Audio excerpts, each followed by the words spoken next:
بسم الله الرحمن الرحيم.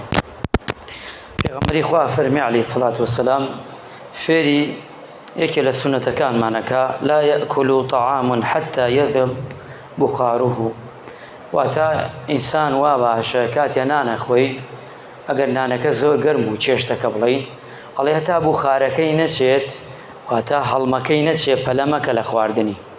یەکێ لە سونەتەکانە کە چێشتێتە بەردەمت سونەت وایە کەمێ هەڵمەکەی بچێ باشترە کە ئینسان ئەو چێشتە بخوا ئیسفادە هەیە. یەکێ زەرەرەکانی ئەوەیە کە ئەو ئینسانە ئەو مرۆڤە گەپەلە بکە ئەو چێشتە لەوەیە دەم و ئینی بستێنێ. ئەمە وەک لایەنی عیلایی، لایەنی حیکمەتی طبیشی زۆرە، چونکە چێشتی گەرم و نانی گەرم شتی گەرم زەرەرەدا، چونکە چۆن ئاوی سارد زەرەرەدا بۆ مەعیدە، چێشتی گەرمش ئاوە زەرەری خۆی هەیە.